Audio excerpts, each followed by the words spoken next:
Here we go, YouTube. Oliver G speaking from the Earful Tower. I think you know the drill by now. You're about to hear, the audio you're about to hear is me and my wife Lina talking about what we found, what we recommend in the 16th arrondissement of Paris. And what you're about to see is kind of slow TV, a nice long walk along the lovely Rue de Passy in the 16th arrondissement.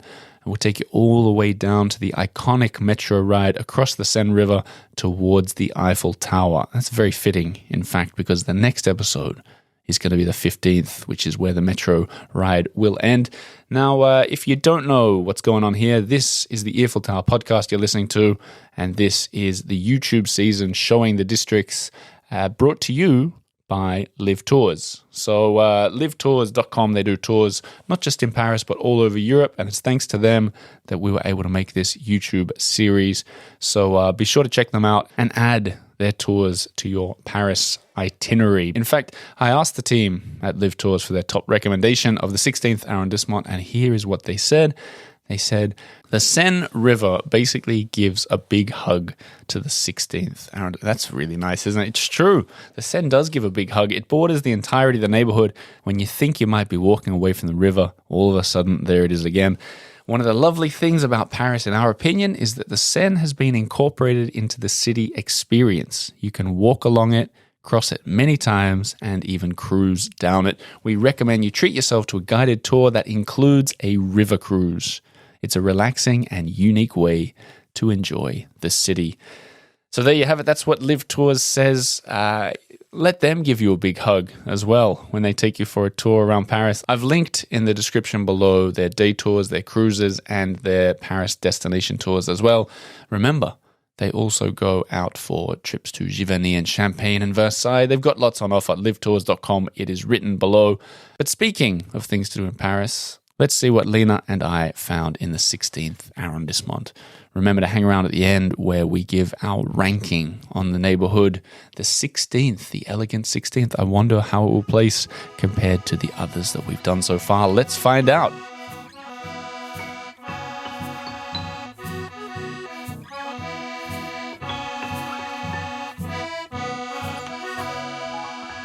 Do you think the 16th arrondissement is a boring part of town?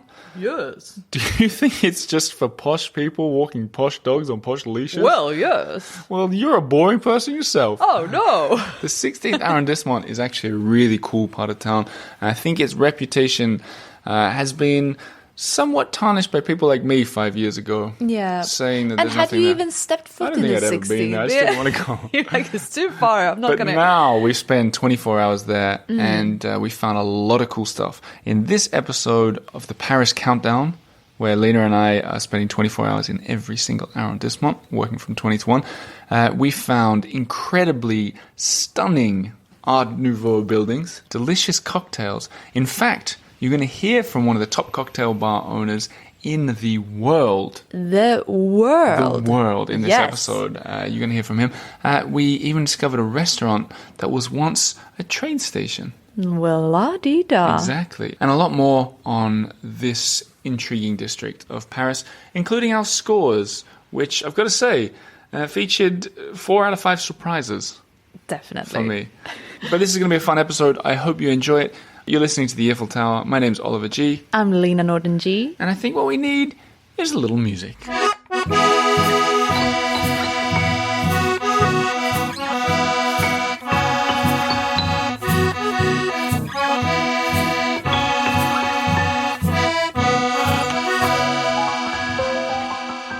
I'm loving the new music this season, Loving the new music. That is the work of Press Maxon. What a guy. Return offender. He did last week's music as well. This guy is a musical savant. We can talk about more. He's a one-man band. Yeah, that's the thing. Well, I was going to say we can talk more about him at the end of the episode, but heck. Let's just do it now. He's like, you know the guy from Mary Poppins? Dick Van Dyke? There you go. His character? Mm-hmm. Yeah. Why is he like him? Well, he's in one-man band, you know? He's playing all the exactly things. like And that's how I picture him coming up with the music. Well, he told me that for the last 2 songs, he just listens to them a couple times and then picks up all the different instruments and starts playing. He's a savant. It's his take on Douce France. Very good. By Charles Trenet. Charles Trenet. And that was the choice for this week because the 16th arrondissement is the sweet life. It is, the good life. Before we get into what we saw, I need to make a shock announcement. I was particularly taken by the older women in the 16th. When I say taken, I was kind of like fascinated by them. In the whole of Paris, I mean this, in the whole of Paris, I haven't seen any replication of this anywhere else. No, it's a trend. It's a phenomenon. Yeah, I'm talking about, well, you work in fashion. Maybe you can explain better what I'm talking about. Okay, well, I think the type of lady that you might have in mind is the lady who has a specific type of haircut, an expensive kind. They got the fur.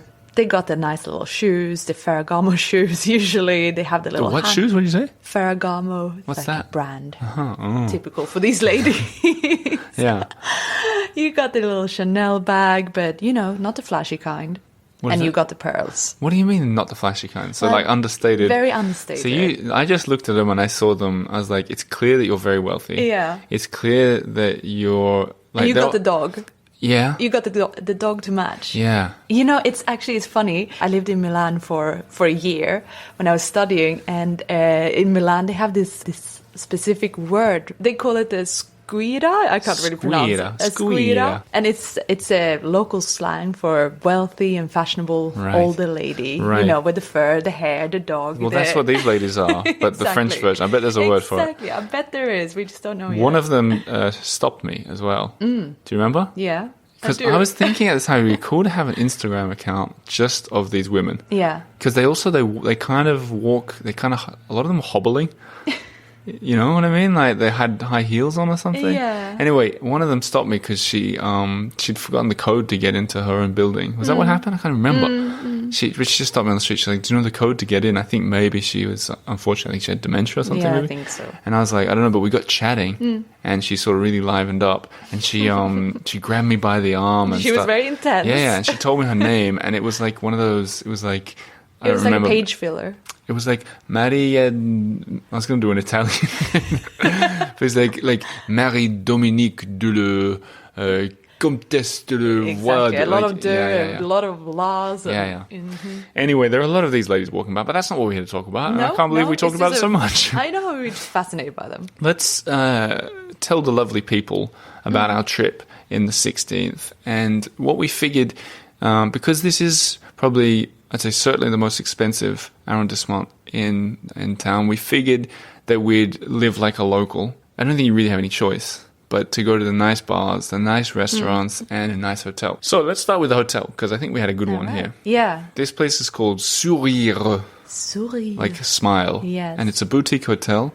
And it's a whole building. Like this red brick, charming, unusual. Yes, it it felt like it belonged more on Place de Vosges? Place de Vosges. In style, you got the red brick, the towering roofs. And yet because it wasn't like uniform with anything else. No, like Place de Vosges, everything is the same. Yeah. This is it's like but it's kind of like the little sister building that got lost. It's funny that you said that. I was going to say cousin. Really? The estranged cousin that went to live in the 60s. And they were just like, and it's on the corner. It's a very thin building. They got a rooftop garden terrace, which we didn't see because they're renovating it. But it was nice. It was chic. And we had this blue bedroom, really beautiful. Such a friendly welcome as well. Yes, Ilham, her name was. Really lovely. It really felt like you were welcomed into a home. It was a home, It was a home. You know what it would be perfect for? If, for example, you're ever to do like all expenses paid for holidays, you book out the whole thing. Oh my God, that would be amazing. Yep. That's what we... Okay, there's an idea. Okay. Get in touch if you think that's an idea. That would be cool. Yeah. But anyway, the Sourire Hotel, really pleasant. It was a pleasant place. Comfortable, lovely, pretty. And the design, really cool. Yeah, especially in those common rooms. Yeah. We'll share a bunch of pictures of that. We did this one a little bit differently because we got there early. They gave us an early check-in and Otis was sleeping. So I went on a museum jaunt. Yes. By myself. I was the babysitter. Yeah. So I figured what we could do is I went to 3 museums. Yeah. And I'll do this sort of quick fire round, but you can, prod me and probe me if you have any questions about them. You can also ask me if you know about the babysitting. Yeah. Not as much to talk about there, maybe. No, let's go with the museums. So let's start. Which one did you go to first? Balzac. Balzac. And let's just start with the basics. Who is Balzac or was? Honoré de Balzac, a very prolific writer. It was his house. I'd seen this place before. Really cool Eiffel Tower view. It's got a garden, right? Really nice garden. You can look down on it as you're walking past. This has been on my bucket list forever. And I'm really glad that I made it in, because I'll paint the picture. We haven't really even talked about this. No, not really. Really typical Paris museum of someone's home. And I like these museums. There's a good Victor Hugo one in Place de Vosges. Yeah. But it's that kind of vibe. Like, you see how he used to live. A lot of people will tell stories about, I think there was 2 exits, one so he could get out without paying his taxes, all these extra stories. Yeah. But people love these stories. Yeah, but for me, I really just like the place and the garden. And they have a coffee shop, like a little cafe. Nothing special, but I think if you want to buy a book there, sit there and read, you should do that. I'd recommend that place. Oh, that's nice. You go in there, and he was another of these prolific Parisians with friends in high places. So you get, like, Picasso was sketching out some of his books for him, and those sketches are on the wall. He had a very, what I would call a pimp cane. A pimp cane? This what beautiful, does that mean? I took pictures of it. This beautiful big cane that I think he used. You can imagine this guy by his cane. I'm just picturing like a big, I don't know, diamond or ruby at the top. It was kind of like that, yeah. I think what's cool about these museums compared to the Louvre, for example, is you can do a get in, get out and not feel ashamed about it. You could go in and spend 3 hours in there, or you can go in like I did and spend, I was probably there half an hour max, but you could do 15 minutes. Yeah. You like get the gist of. Get the gist, catch a glimpse. So get the gist is what I did at all these 3. So the next one I went to was the wine museum. Kind of weird. I mean, if you're really into wine, go. There are some cool things like... You did a wine tasting as well? Yeah, no? you pay an extra... No, you pay an extra couple of euros and they give you a wine. And I must have been a pretty weird customer, because I was like, I'm really sorry, I'm going to be really quick in here. But give me everything. Well, yeah, he goes, do you want to pay the extra for the glass of wine? I was like, I'm never going to drink it. And I thought, I've got this mentality lately. I want to do this season right. Also, I'm very conscious of supporting small businesses that have struggled for a couple of years. I'm like, why am I not paying extra 4 euros for a glass of wine? Yeah. So I said to the guy, just pour a little bit of wine in and save your wine, but I'll take it. He's like, what are you doing, man? This is you want to get the full experience, but like concentrated. Yeah. So I did the run through, and the museum was cool because it's in the cave, like the cellars. It's cool because there's corkscrews and old signs for like wine shops and stuff like that. Okay, all right. So if you're really into wine, this is for you. If you're into wine, you're going to love it. And it's just on a street called Rue Charles Dickens, which I like that. That's not bad. Enjoyed that. Yeah. But the other museum I was a huge fan of, Musée de Georges Clemenceau. What do you know about this character? Nada. Okay, great moustache, great eyebrows. And this podcast isn't about explaining who this guy is. But the 10-second version, politician, journalist, writer, artist, a traveler. Renaissance man. Yes. What I liked about this museum, another house one, first, main thing, best desk I've ever seen. Best desk I've ever seen. Okay. Curved, like ornate wooden polished desk that curved around. So if you sit in the desk, you know what it'd be like? It'd be like if you work... What I imagine it's like to work at NASA or something, where you got a control panel all around you. But like 20 screens? Yeah, 20 but 100 years ago. Yeah, okay. So 20 pieces of paper. Well, there were things on it. I don't know if he kept it like this, but they were like magnifying. It was like a Poirot scene. Something for you. Oh, yeah. Love that. Like a letter opener. There were shells on it. Suspicious knives? Yeah, odd places? Okay. The whole thing was like a set. It was cool. It was a really cool house. I need to go. And they had good little, like, I was a fan of, they had a letter he sent to Monet, who was his mate. He was also in all the arts. He'd sent a letter to Monet, like, hey, I'm going to Greece if you want to come. Because he was a traveler, a big traveler. He said the French don't travel enough. Yeah. There was a letter that he tried to send to his wife in English that they had. I thought that was cool too. Yeah. Anyway, I don't want to go on about the museums, but they were that was a fun way of seeing the 16th. Visit worthy. Yeah. If I had to order them for people. Oh yeah, which one makes the top? I think you have to go to the Balzac one first because the view and the outdoor and the garden, it's really pleasant. On a nice day, it'd be worth tops, you know.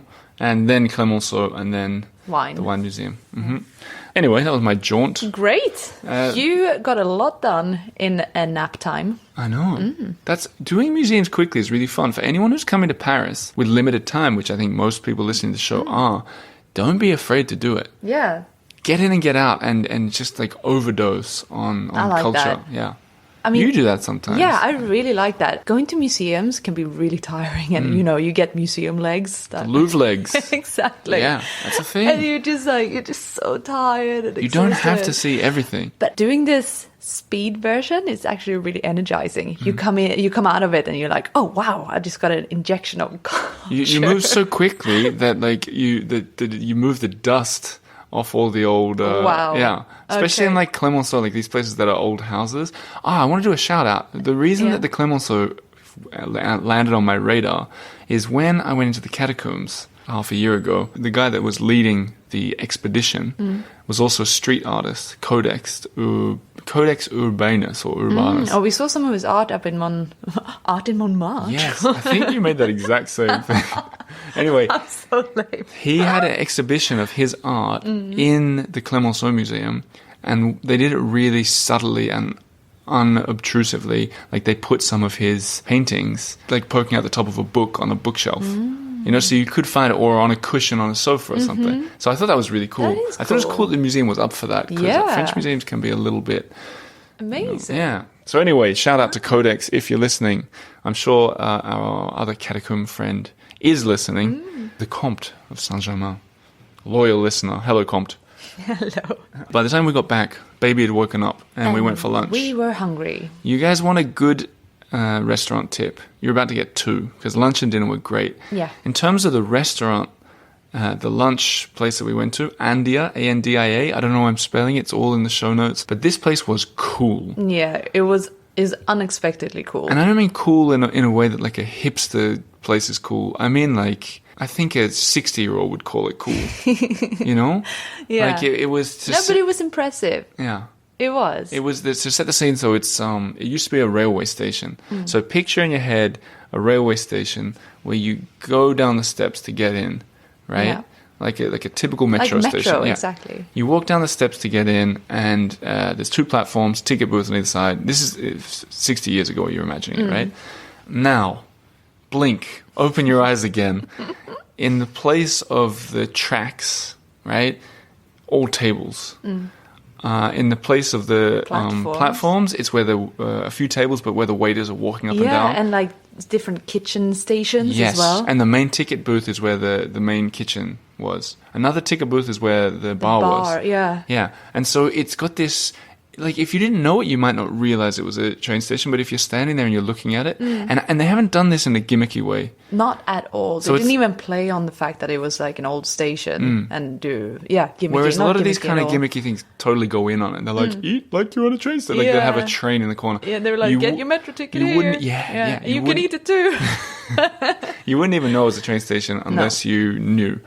Like, you wouldn't pick it. But when you see it, like, if you guys ever go in there... Look at it and you'll appreciate it a lot. And on top of everything, firstly, looked beautiful because it had an open sky, like a window on the roof ceiling. Yeah, so it was a huge one. It was very bright, brilliant. Lots of plants everywhere. It's really warm. We took lots of videos and pictures if you're struggling to picture it from our definitions here. But also the food was excellent. Yeah, like really delicious and food. Super attentive staff. Yeah, wow, they were really good. So that place is 10 out of 10. Easily one of the most memorable places it was great. I've eaten in. Then at dinner, we went to... This is kind of cool. Have you noticed that a lot of the... as we're traveling through these districts, there are a lot of there are a lot of links between the places that we stayed. Whether they're totally random, like what I'm about to say. This is the second restaurant we ate in called the Rotonde. Yeah, that's true. And I know there are others in Paris. Yeah. The other link in the bathroom of the hotel was the same Raynouard painting from the restaurant, the Moulin de la Galette. It's all connected. Yeah, it's all connected. It's a big conspiracy. It's fun how it's all connecting like this. But anyway, the restaurant was called Rotonde. The waiter was telling us like over 100 years old, this sort of classic bistro, but redesigned with this wooden interior, very beautiful, very charming. Yeah, it felt like a ship. Yeah. And I think that was the intention as well from the designers. Really nice place. Especially love the seats. It was all covered in like the thickest velvet I've ever felt. Really thick velvet. And all the marble was from Versailles. That's right. Which was pretty cool. Then it was time for a cocktail. And what we've been doing so far during these visits is we've been having, like last week in the 17th, contrasting. Cheap and cheerful, high-end cocktail. Yeah, so something for everyone or, whatever you're in the mood for. Not this week. This week we went the opposite direction. It's hard to find cheap and cheerful in 16, to I be wonder honest. if there even are any. There must be. There must be something. Yeah, of course there are. But we didn't It's very hard to find. And I'm going to do something that we haven't done yet. But I'm What's going that? to slam a place. Yeah. Okay. I feel confident in doing this. Okay. Anyone that's listened to this show for more than 5 minutes know that it's very rare that I do this. But one of the places on my bucket list, the things I really wanted to try in Paris, was to go for a cocktail at Shangri-La. Yeah. Fancy hotel. 5-star hotel. Yeah, very expensive to stay the night. I looked at the prices because I was like, I wonder if we should stay there. Sweating? I wondered if we should stay there for this. Ooh. It was like 3,000 or 4,000 euros. Okay, no, thank you. But I've always wanted. I like the fancy hotels to see the bars. This little taste of luxury for 30 euros. Yeah. Didn't think much of it. Tell me why. Didn't think much of it. I mean, firstly, I felt like I was ridiculed by the bartender. Yeah. He was definitely, he was kind of like a bully. I feel like it's weird. Like Or very pretentious. I feel almost like I feel guilty to say this because maybe he'll end up hearing this or something. But he made me feel bad in front of all my friends who I invited for this special occasion. And he said to me, I'll tell you, you guys can be the judge. Do digress. He says, firstly, the hotel's lovely. You go in, it's just beautiful. If you want to stay there, be their guest. The bar was pretty nice, but it wasn't like it wasn't like Le Maurice, which I just think is one of the best I've ever seen in the world. I didn't really. I mean, yeah, it's nice enough, but it's just like one sort of square room, really high ceiling. It's much smaller than I thought too. Yeah, it wasn't as cozy, or I hoped for more nooks and crannies or grand. I don't know. No nooks, no crannies. Like at the Ritz, the Hemingway bar. Yeah. Lots of nooks, lots of crannies. Yeah. Like you feel like you could have a private drink. Exactly. Anyway, so the guy says to me, I was like, I'm going to try something different. I love trying new things, different things, going out of my comfort zone. And I said, I'm going to have this one that I just picked a random one. The guy goes, how do you like your dry martinis? And I said, to be honest, I never really had a dry martini, so I don't know. What do you think? And he said, well, I'm not going to make you this drink because you won't like it. And I was like, but I want it. He goes, no, I'm not going to have you drink something you don't like in my bar. I was like, what? That's what I want. And he literally wouldn't let me have it. Yeah, he wouldn't serve it to you. And it was more than that, but it was that kind of mood. And I was like, okay, I'll have whatever I'm allowed to have. So you ended up like with a boring old gin and tonic. I had a Heineken beer. No, but the place is all right, but I didn't, I mean, maybe, you could also argue the opposite, and he really wanted you to have a good experience and, really good customer service. I'm good at picking up on vibes. But there was a weird vibe there. Yeah. I've got to be honest. Yeah, there was a bit of a vibe. Yeah. There was tension in the air. I don't know why. There shouldn't be tension. Yeah, but there was. Yeah, but as a result, Tension I'm was gonna present. It was the sixth member of our party. Seventh, maybe. I'm going to say it honestly. I wouldn't recommend going there for a drink. Nah, I wouldn't. there are better places. If the bar was magnificent. I mean, it's a really good place, but I don't know. You said it looked like a place for fuddy-duddies. That's what you said. What? Yeah, I said the same. I said, what's a fuddy-duddy? But I'm going to give you guys a way better tip for a cocktail, which is the other one that we went to. And it's a bar called Cravan. Cravan. Maybe we can talk about our thoughts after, because I had the fortune of speaking to the owner, Franck Audou, and he opened it fairly recently. It's situated in this beautiful Hector Guimard building. The interior is listed, heritage listed, so they haven't changed it since 1911, except for a lick of paint on the white bits between the beautiful pictures. This is going to be hard to describe, really. You have to see it. So as luck would have it, this is also where we brought the photographer, Augusta, who took some stunning images earlier in the day. So you can check them out on the site. But here's my interview with Franck about the neighborhood and about his bar. Take a listen. Let's begin with the 16th arrondissement. I want to know a bit more about this district. It's enormous, right?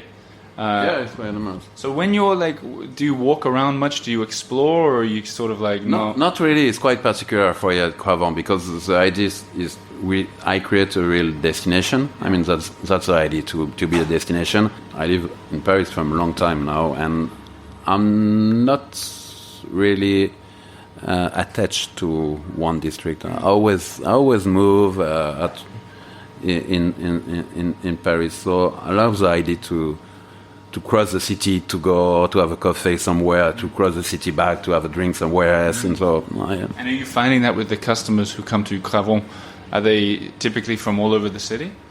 Our customer has 3 different type of customer. First, we have all the customer from the west of Paris. I mean, not 16, but west of Paris, I should say. After is more touristic. And in the third time, I should say the rest of the city. But the 16 for me is not. To be honest, I don't know very well the districts, the area.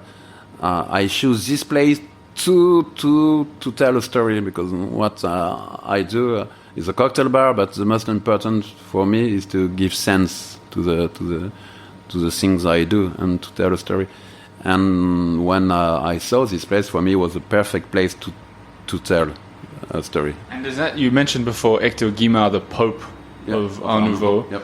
Are you a fan of his? Is that what drew you to this place? Hector Guimard is quite important in architecture, even if the Art Nouveau has been really disappeared very quickly with Art Deco and so and nobody really knew the importance of the Art Nouveau. But now and more people knew how big was this movement. One time I make some research about Guimard and in 1971, I remember 1971, if I'm not confused with the date, in 1971, there will be an exhibition in MoMA in New York about Hector Guimard. Here, in the same time, in Paris, they destroy all the villas he built.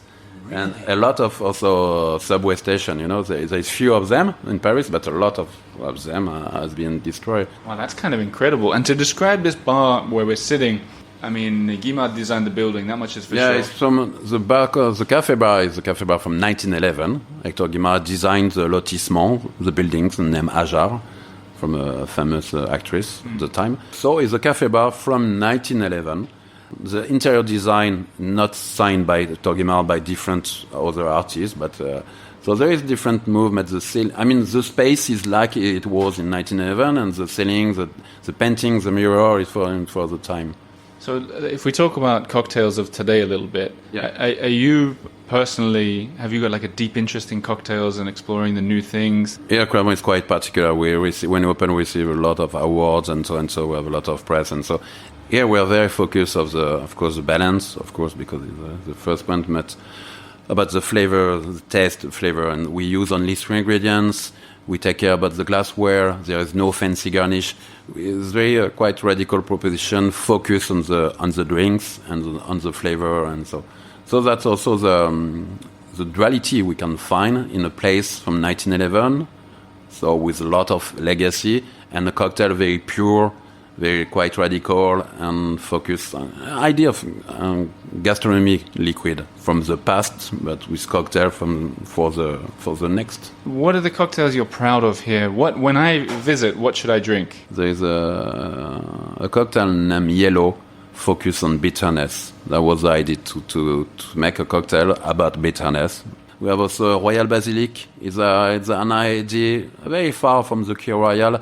It's just infusion of flower of basil, dry flower of basil from Sicilia. And the idea of this cocktail, we have 3-4 of them. We have a series, but very focused on let's say, naturalities, flower, herbs. And it's just an infusion, the champagne, to have something different, but always elegant and This sounds like high-tech stuff. Yeah, that's right. So you have a storied past in restaurants. You were in the 11th. You're on the other side. My former career was in restaurant, gastronomic restaurant, and so in the 11th district, and so.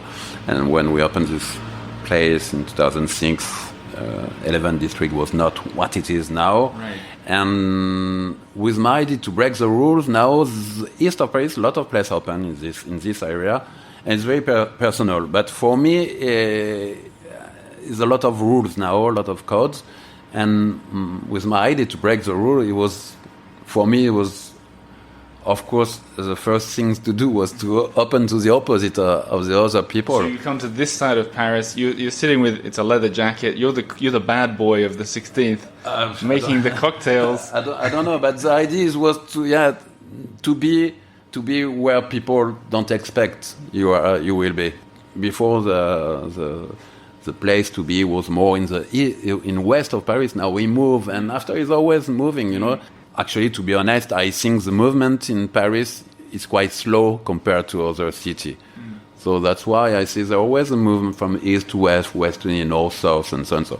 But it takes time in Paris. But speaking of time, anyone out there listening who has the time to come to the 16th arrondissement should come to Cravan.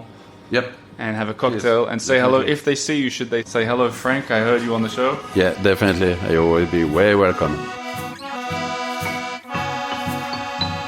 Lovely guy. So you met him as well? Yeah, really cool guy.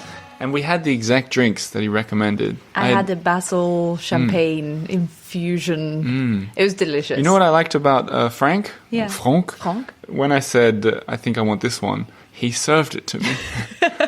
So refreshing. Yeah, it was refreshing as well.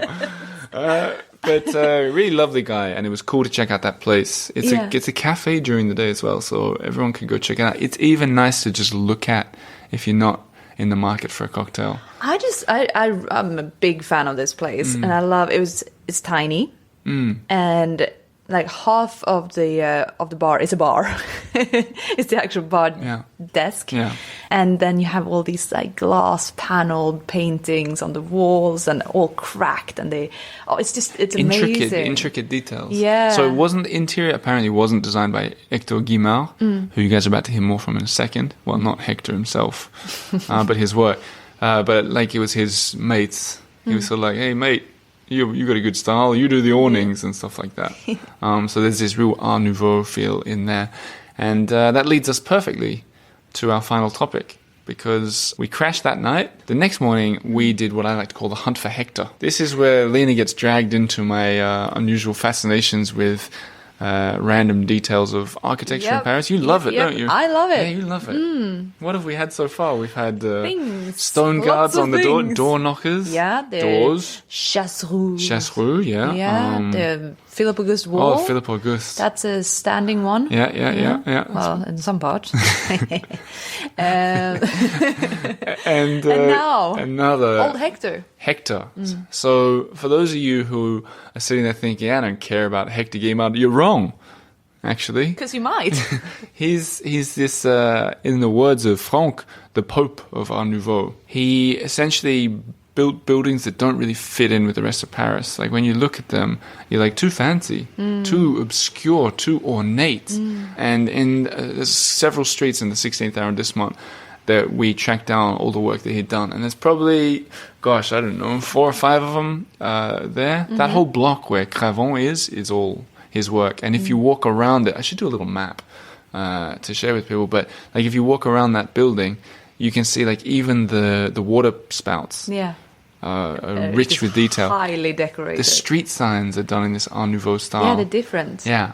And of course the famous one is Castel Béranger, which ranked at the time the most beautiful facade in Paris, and very different. And it's just a residential house now, right? Yeah, but it's very different. Like when I say most beautiful facade, I remember when I first saw it, I was kind of shocked because I was expecting something like it was more, like these blue.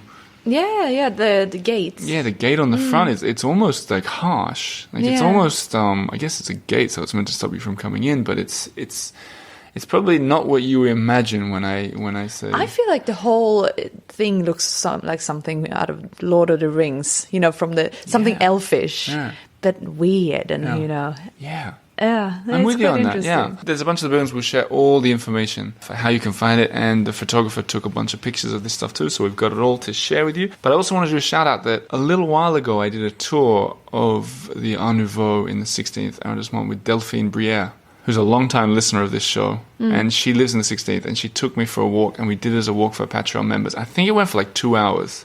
She knows the district comme sa poche, like her pocket, like the back of her hand.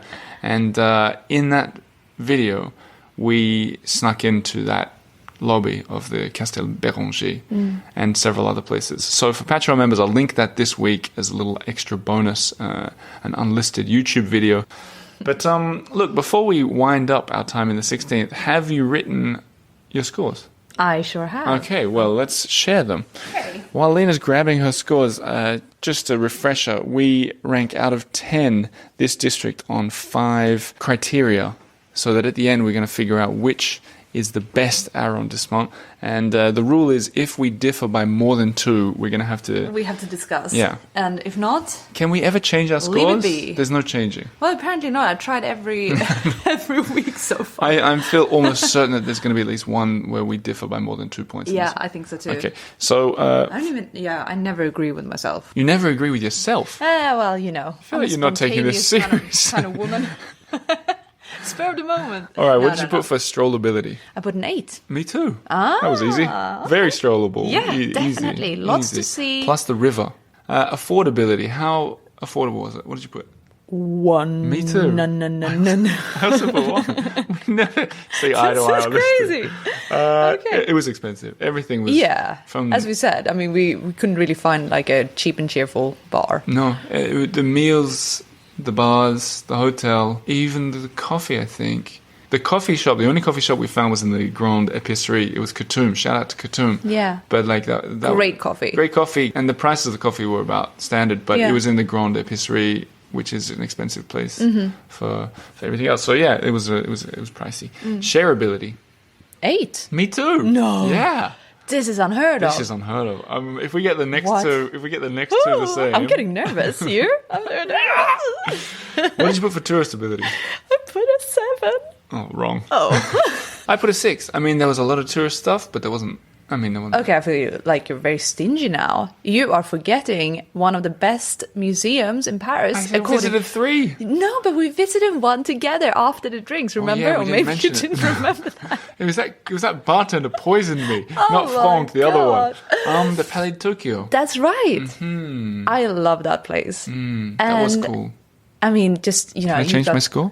No, it's set in stone. Well, what's your brief sum up of Palais de Tokyo? Well, I love it because they have lots of different exhibitions going on there all the time. It's changing. It's a really inspiring place. And that was fun because we ditched our friends at the cocktail bar at like 11:30 to get into the Palais de Tokyo. Exactly. It's cool that it was open till midnight. I love a night at the museum. You know what? It was. I think I said this in a previous episode, but it once again reminded me of those early days we were in Paris where we used to do that, like just run into a museum carefree, without a babysitter. Shout out. Thanks, Julene. Yes. Yeah. So that was really cool, and I mean, it doesn't hurt that the Eiffel Tower is just like across the Seine, and it's an amazing view. And we did have that nice little Seine stroll as well, taking some pictures of the 15th across the river. I feel like you're being a bit stingy with your touristability. Well, what did you put for accessibility? 6. Me too. Whoa, such similar scores this week. Way. Okay, no need to explain that. Okay. So mine came to a total of 29, yours must have been 30. Indeed. That makes 59. Not bad. That's not great, but not bad. Well, it was the affordability that ruined it. Yeah, it really brought it down. But that's part of it. Next week, the 15th arrondissement, we've already visited. Yeah, we have some high-flying plans. Well, almost high-flying and plans. some low-flying results. Yeah. We get some cool stories and we found some really fun places. So be sure to check that out next week and follow along on social media. That will do it for us. Oh, I can already hear the music from Prez Maxon coming in. I wonder what he'll come up with next week. À bientôt. À bientôt tout le monde and have a lovely week.